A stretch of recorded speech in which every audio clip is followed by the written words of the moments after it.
आदाब। आप सबका हमारे YouTube channel education for revolution per खैर मकदम है। ये जो पूरा सीरीज हम लोग लेकर चल रहे हैं इंडो इस्लामिक कल्चर के अतबार से, इसमें आज जो सूफीज़म का पूरा मैटर चल रहा है, इसमें हम लोग आज दो बड़ी हस्तियों की बात करेंगे जो हिंदुस्तान से जिनका ताल्लुक़ है और जो हिंदुस्तान की सरज़मीन पर अगर उलमा की बात की जाए, सूफ़ी के अतबार से बात की जाए तो बहुत बड़ी हस्तियाँ हैं।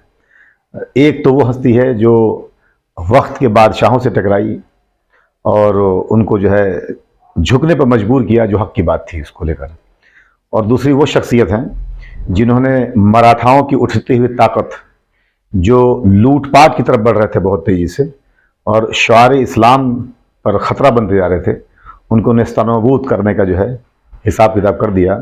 ये दो ऐसी बड़ी शख्सियत हैं जिनके बारे में हम लोग बात करने जा रहे हैं। जाहिर सी बात है, पहली शख्सियत जिनकी बात करेंगे जो पहले हैं वो शेख अहमद सरहिंदी रहमतुल्लाह अलैह हैं।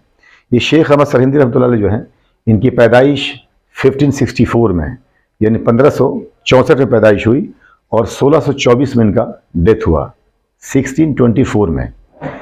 मतलब 1564 में पैदाइश है, बर्थ है उनका, और 1624 में डेथ है। और पैदा भी हुए सरहिंद में और इत्तफाक से इंतकाल जो हुआ इनका, डेथ हुआ वो भी सरहिंद में हुआ। सरहिंद जो हमारा अपना पंजाब है हिंदुस्तान का, उसमें एक जगह है सरहिंद, एक डिस्ट्रिक्ट है, वहीं पर इनकी पैदाइश हुई और वहीं पर इनका आस्थाना था, वहीं पर इनका रोज़ा भी है जो इनका श्राइन है, और उसे जो है रोज़ा शरीफ के नाम से जानते हैं। जो इनका श्राइन है, जो इनका दरगाह है, उसे रोज़ा शरीफ कहते हैं। आइए इनके बारे में कुछ इंपॉर्टेंट बातें, चूँकि हम लोग एग्जामिनेशन पॉइंट ऑफ व्यू से थोड़ा सा कंसर्न कर रहे हैं, बताने के लिए बातें तो मेरे पास बहुत सारे, अल्लाह का शुक्र है, लेकिन हम लोग फोकस वहाँ करना है जहाँ से डायरेक्ट क्वेश्चंस पूछे जाते हैं। तो आइए हम लोग बात करते हैं वो चीज़ों पर जहाँ से क्वेश्चन हमारे आपके लिए बन सकते हैं या इम्पोर्टेंट होते हैं। तो पहली बात तो ये कि ये जिस सूफ़ी ऑर्डर से हैं, उस सूफ़ी ऑर्डर को नक्शबंदी कहते हैं। ये बिल्कुल आपको याद रखना है, नक्शबंदी सिलसिला इस ऑर्डर के सूफ़ी हैं। जैसे हम लोग बात कर चुके हैं पहले चिश्ती ऑर्डर की बात, ख्वाजा मोइनुद्दीन चिश्ती रहमतुल्लाह अलैह, कुतुबुद्दीन बख्तियार काकी रहमतुल्लाह अलैह, बाबा फरीद गंज शकर रहमतुल्लाह अलैह, हज़रत निज़ामुद्दीन औलिया रहमतुल्लाह अलैह, हज़रत नसरुद्दीन चिराग दहलवी रहमतुल्लाह अलैह। तो ये पूरा ऑर्डर चल रहा था जो चिश्ती सिलसिले की बहुत बड़े सूफ़ी हजरात हैं। ये नक्शबंदी सिलसिले से हैं, ये पहली बात। दूसरी इंपॉर्टेंट बात, बहुत ही कम उम्र में, कुछ लोगों आप जानते हो अल्लाह नवाजता है, बहुत ही कम उम्र में जो है हाफिज़ कुरान भी हो गए थे, आलिम दीन भी हुए। बड़ी बात क्या थी, जो दूसरी बात याद रखनी, और कमाल की बात यह है कि ये जो दूसरा सवाल अभी आपसे मैं शेयर करने जा रहा हूँ, या जो इन्फॉर्मेशन यूपीएससी तक में कई दफ़ा पूछ चुका है सवाल, ये कि मुजद्दिद अल्फ़ सानी किसे कहते हैं। जैसे पूछता कि which among the following Sufi a person is known as a Mujaddid Alf Sani, तो ये शेख अहमद सरहिंदी कहते हैं। अब ये थोड़ा समझना है एक चीज़, इनका एक ख़ास टाइटल है मुजद्दिद अल्फ़ सानी। ये क्या चीज़ है? मुजद्दिद, आप में से जो बच्चे या लोग उर्दू जानते होंगे उन्हें पता होगा, नहीं जानते तो समझ लें, एक वर्ड है उर्दू का जदीद। जदीद के माने होता है नया, ठीक है। मुजद्दिद जो नया कर दे, कोई चीज़ हो जिसमें कमी ज्यादती आ रही उसको नया कर दे। जैसे होता ना कि सोनार वगैरह बना हुआ, पहले से कोई ऑर्नामेंट है, गहना है, कुछ उसमें कमी ज्यादती आ रही है उसकी चमक में, तो उसको बिल्कुल नया कर देता है। अगर आप इंग्लिश की बात करें तो इन्हीं को रिवाइवलिस्ट कहते हैं, रिवाइव कर देना। तो मुजद्दिद अल्फ़ सानी के मतलब 1000 साल में दूसरा इंसान, दूसरा जो कोई मुजद्दिद हो। ये बहुत बड़ा टाइटल इनका है। ये टाइटल के पीछे वजूहात क्या बने बताएंगे अभी आपको हम, लेकिन आपको ये बात याद रखनी है, अगर क्वेश्चन ये पूछ देगा कि which among the following Sufi is known as Alf Sani, तब भी आप लगाओगे शेख अहमद सरहिंदी। या सवाल पूछ दे कि which among the following Sufi is known as Mujaddid Alf Sani, तब भी आप इन्हीं को टिक करेंगे। दूसरी बात, अच्छा ये क्यों ऐसा हुआ, ये मुजद्दिद अल्फ़ सानी को कहते हैं? बात ये है, इन्होंने दो ऐसी चीज़ों पर इनका बड़ा ज़बरदस्त एक वो रहा। एक तो जो हज़रत इब्न अरबी, नाम सुना होगा आप लोगों ने, और जो लोग अभी अगर सीरीज वगैरह देखते होंगे तो कुर्लुस, वो यतुल गाजी सीरीज़ में एक कैरेक्टर दिखाया गया है इब्न अरबी का, तो वाकई उस ज़माने के हैं वो। तो इब्न अरबी अपने वक्त बहुत बड़े आलिम दीन भी हैं, सूफ़ी भी हैं। इन्होंने एक कॉन्सेप्ट दिया था, फिलोसफिकल कॉन्सेप्ट इस्लाम को लेकर, कि वहदतुल वजूद। अब ये वहदतुल वजूद क्या चीज है? वही बात जो हमको बहुत पहले समझा चुके, वहदत वाहिद से बना है, एक, ठीक है। वजूद एग्जिस्टेंस, ये वहदतुल वजूद के माने होता है बेसिकली कि गॉड इज इन एवरीथिंग। हर चीज में वजूद जो है गॉड का है, ईश्वर है, अल्लाह है हर चीज में। अब गॉड इज इन एवरीथिंग, हर चीज में खुदा है, वहदतुल वजूद। अब मसला क्या हुआ कि आगे चल के समझने के एतबार से, अब हर चीज में खुदा, हर चीज में तो है ही है, अल्लाह ही का सब कुछ है, तो जब उसी का है तो उसमें भी है और उसी का है भी सब कुछ। लेकिन समझने के एतबार से लोगों ने इसको अलग तरीके से समझना शुरू किया और ये समझने लगे कि साहब हर चीज में खुदा खुदा है, तो हर चीज में खुदा है तो हर चीज की परस्ती भी हो सकती है, पूजा भी हो सकती है, इबादत भी हो सकती है। ये मामला एक अलग तरीके से जा रहा था, लोग, बहुत कुछ लोग थे जो इसको अलग तरीके से ले रहे थे। इस बात को चैलेंज किया हजरत शेख अहमद सरहिंदी रहमतुल्लाह अलैह ने, विद एवरी रिस्पेक्ट। उन्होंने कहा कि हम उनकी बहुत इज्जत करते हैं और हजरत इब्न अरबी की, लेकिन इस चीज़ से हम इत्तफाक नहीं रखते हैं। और उन्होंने जो कॉन्सेप्ट दिया उसको कहते हैं वहदतुल शहूद। वहदतुल शहूद यानी everything is a reflection of God, हर चीज खुदा के अक्स से है, हर चीज खुदा के नूर से है। तो अब ये अलग चीज हो गई, अब यहां पर हर चीज में खुदा तो नहीं है, उससे है। तो ये दो कॉन्सेप्ट जो है ये आपको याद रखना है। मैं दोबारा रिपीट कर देता हूं, गौर से सुन लीजिएगा। एक कॉन्सेप्ट है वहदतुल वजूद का, ये कॉन्सेप्ट वहदतुल वजूद का जो है ये देने वाले शख्स का नाम है हजरत इब्न अरबी रहमतुल्लाह अलैह। ये 13वीं सेंचुरी की बात है, 12th-13th सेंचुरी बीच की बात है। और जो बात हम लोग कर रहे हैं हजरत शेख अहमद सरहिंदी रहमतुल्लाह अलैह का, इसी के बरखिलाफ, इसी के अगेंस्ट उन्होंने जो कॉन्सेप्ट दिया, जो फिलोसफिकल कॉन्सेप्ट दिया इस्लाम को समझने समझाने के एतबार से, वो है वहदतुल शहूद। वहदतुल शहूद यानी everything is a reflection of God. तो ये दोनों बातें याद रखनी है, ठीक है। दूसरी बात, ये हजरत जो है इनका टकराव मुगल बादशाह अकबर से भी रहा और जहांगीर से भी रहा, उनके अहद में जाके इनका डेथ होगा। अकबर तो खैर बड़ी इज्जत करता था, इज्जत तो दो लोग करते थे, ये ऐसे लोग हैं जिनकी लोग इज्जत करते ही करते हैं। लेकिन टकराव किस बात पर हुआ? अकबर ने दीन इलाही चलाई, आप में से बहुत सारे लोग सुने भी होंगे, जिसे तौहीद इलाही भी कहते हैं, दीन इलाही या तौहीद इलाही।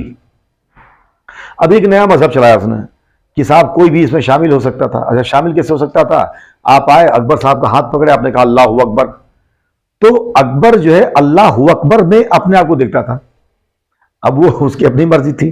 खैर, हजरत शेख अहमद सरहिंदी रहमतुल्लाह अलैह ने इसकी मुखालफत की, अकबर को समझाया, और खैर उसने फिर बाद में इसको जो है लेकर कैरी आउट नहीं किया, मतलब आगे नहीं बढ़ा बहुत अकबर।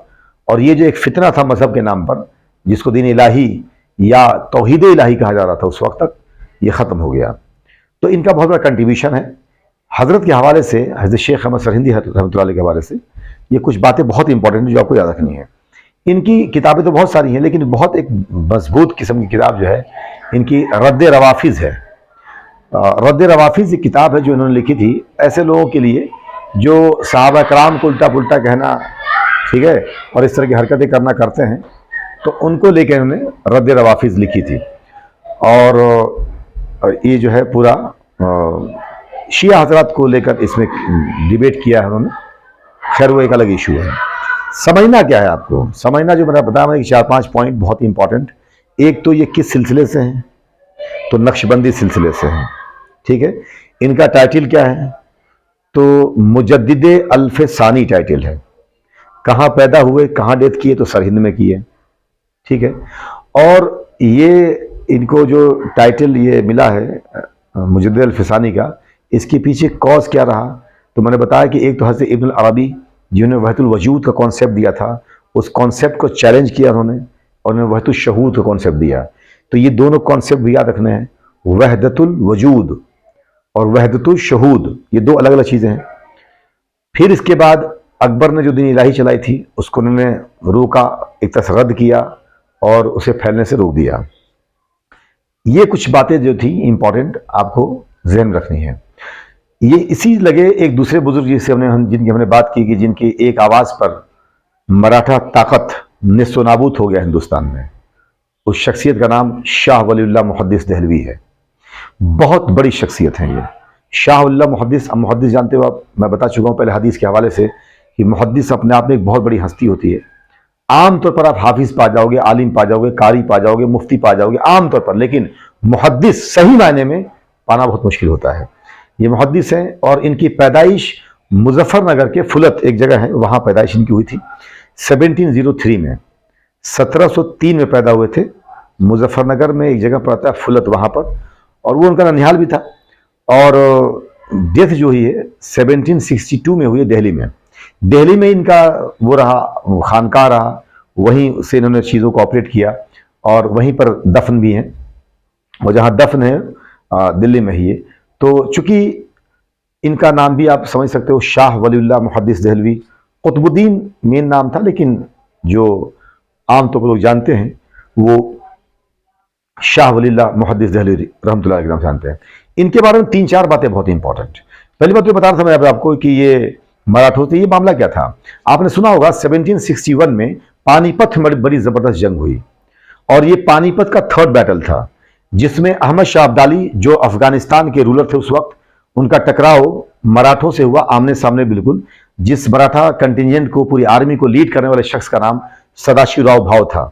ये इतनी खतरनाक जंग है कि न्यूमेरिकल अगर उस पर बात की जाए, नंबर के इस बात की जाए, गिनती के एतबार से, तो अहमद शाह अब्दाली की आर्मी बहुत छोटी थी और सदाशिवराव भाव की आर्मी बहुत बड़ी थी, ऑलमोस्ट 1.5 लाख के आसपास आर्मी थे। लेकिन पिच बैटल हुआ, ये पिच बैटल कहते हैं बिल्कुल आमने सामने लड़ाई को। मराठों को पिच बैटल का बहुत बड़ा एक्सपीरियंस नहीं था, क्योंकि इनका जो मॉडस ऑपरेंडी था वॉर का, वो छुप के लड़ने का था। छुप से मुराद ये है जिसको हम लोग छापामार युद्ध कहते हैं, छापामार तरीके से लड़ाई लड़ना, ठीक है। तो ये गुरिल्ला वॉरफेयर में यकीन रखते थे, उसी को कहते हैं इंग्लिश में गुरिल्ला वॉरफेयर। पिच आप जानते हो आमने सामने की बात है। ये जंग क्यों हुई, इसके पीछे बहुत बड़ी कई वजूहात थे। जैसे टकराव चला था पंजाब को लेके मराठों का अब्दाली से, लेकिन एक बहुत बड़ी वजह यह हुई कि मराठों ने जगह जगह जो लूटपाट चालू किया, चौथ के नाम पर, सरदेशमुखी के नाम पर, और बहुत सारे जगहों पर उन्होंने जो है इस तरह के पूरा बने बनाए सिस्टम को तहस नहस करना चालू किया। तो मठों पर भी, दरगाहों पर भी, मसाजिद पर भी हमले होने चालू हुए। इस उसमें जो है हजरत शाह वलीउल्लाह मुहद्दिस दहलवी रहमतुल्लाह अलैह ने एक खत लिखा अहमद शाह अब्दाली को, और खत ये लिखा कि मुगल बादशाह तो कमजोर पड़ चुका है और ये शायद उनको रोक ना पाए, लेकिन अगर इनको न रोका गया तो शार इस्लाम के ख़त्म होने का खदशा है, यानी ये निशानी तक ये लोग मिटाने के चक्कर में पड़े हुए हैं, तो इनको रोको। इस लेटर को निज़ामी साहब ने बज़ाब्ते कलेक्शन जो हैं लेटर्स के कलेक्शन शाह वलीउल्लाह मुहद्दिस दहलवी रहमतुल्लाह अलैह के हवाले से, उसमें ये पूरा छपा हुआ वो है लेटर। ये लेटर जो लिखा उन्होंने, उस लेटर को लेकर चूमा उसने अहमद शाह अब्दाली ने, और वो हिंदुस्तान तरफ चल पड़ा। पानीपत में आमने सामने आर्मी हुई, और बकिया कहानी आप सब जानते हो कि 3rd बैटल ऑफ पानीपत में मराठों को राउटेड कर दिया, बिल्कुल कुचल के तहस नहस कर दिया, और ऐसा तहस नहस किया कि उनकी ताकत हमेशा के लिए खत्म सी हो गई अपने आप में। फिर वो ताकत नहीं बन पाए जो ताकत कभी उनकी हो गई थी। बताना मैं क्या चाह रहा हूं कि इनके हवाले से 2-3 बातें बहुत इंपॉर्टेंट जो बिल्कुल आपको नहीं भूलनी है। एक बात फिर वही कि अगर ऑर्डर की बात की जाए, सुफिस्टिक ऑर्डर की बात की जाए, तो नक्शबंदी सिलसिले से ये भी है। पहली बात नक्शबंदी सिलसिले से। दूसरी इंपॉर्टेंट बात जो बिल्कुल नहीं भूलनी है आपको, इंडिया की सरजमीन पर पहली दफा ट्रांसलेशन की बात अगर हो कि कुरान का ट्रांसलेशन फारसी जबान में करने के एतबार से, तो उस शख्सियत का नाम शाह वलीउल्लाह मुहद्दिस दहलवी रहमतुल्लाह अलैह है। इन्होंने कुरान का तर्जमा किया, किसमें? फारसी जबान में। इस बात को याद रखना है, फारसी को ही आप पर्शियन भी कहते हैं, ठीक है। तो ये दूसरी बात जो याद रखनी है। हम लोग चूंकि कंसर्न है एग्जामिनेशन पॉइंट ऑफ से बताने को तो बहुत सारी बातें बता सकता हूं मैं, अल्लाह का एहसान, लेकिन हम लोग को फोकस वहां करना है। तो 2 बातें अभी तक, नक्शबंदी सिलसिले के सूफी हैं। दूसरी बात कि ये अगर इनकी बात की जाए तो शाह वलीउल्लाह मुहद्दिस दहलवी रहमतुल्लाह अलैह की, तो इंडिया में या इंडियन सब कॉन्टिनेंट की अगर बात करें हम लोग, तो पहला इंसान जिसने कुरान का ट्रांसलेशन किया, तर्जमा किया, अनुवाद किया, फारसी जबान में किया उन्होंने, वो आदमी शाह वलीउल्लाह मुहद्दिस दहलवी है। अगर आपसे पूछा जाएगा कि which of the following scholar या religious scholar has had translated Quran into Persian language, इनमें से निम्नलिखित में से किस बड़े विद्वान ने कुरान का तर्जमा फारसी ज़बान में किया हिंदुस्तान में या इंडिया में, तो वो नाम होगा शाह वलीउल्लाह मुहद्दिस दहलवी रहमतुल्लाह अलैह। तीसरी इंपॉर्टेंट बात जो बिल्कुल आपको नहीं भूलनी है वो ये कि इनकी किताबें तो बहुत सारी हैं, बहुत बड़े मुहद्दिस हैं, बहुत बड़े इंसान हैं। अब अंदाज़ा लगा सकते हो इतना बड़ा इंसान कि जिसकी एक लेटर पर एक पूरा कंट्री का एक एम्परर, एक राजा चल पड़े, तो उनकी स्टेचर का अंदाजा लगा सकते हैं आप। तीसरी बहुत इंपॉर्टेंट बात इनके हवाले से कि इनकी किताबों में से एक किताब आप बिल्कुल ना भूलिएगा, वो किताब है हुज्जतुल बलीगा। दोबारा सुन लीजिए, हुज्जतुल बलीगा। हुज्जत का मतलब डिबेट करने के होता है, ठीक है, किसी बात पर आर्गुमेंटेशन करना, हुज्जत करना। और बलीगा अब समझते हो उसको बहुत ही मतलब वाइड तरीके से समझाना किसी चीज को। हुज्जतुल बलीगा ये वो किताब है जो बहुत इंपॉर्टेंट है। इसमें एक खुदा के होने को लेकर भी बहुत डिबेट किया गया है और बड़ी लाजवाब किताब है। आज तक इनके डिबेट जो इन्होंने आर्गुमेंटेशंस किए हैं उसको कोई काट भी ना पाया, ठीक है। तो ये किताब याद रखिएगा, हुज्जतुल बलीगा। तो इतनी सारी बातें अगर इन दोनों बुजुर्गों के बारे में आप अगर याद रखोगे तो क्वेश्चन के एतबार से, चाहे 11th का हो चाहे बीए का हो, इवन कि ये पॉइंट जो है आपको यूपीएससी में भी काम आएंगे, क्योंकि यूपीएससी में भी इन लोग के हवाले से इस तरह के क्वेश्चन पूछता है। ये सारे लोग कल्चरल हिस्ट्री का पार्ट हैं, ठीक है। आप लोगों का बहुत बहुत शुक्रिया, थैंक यू वेरी मच।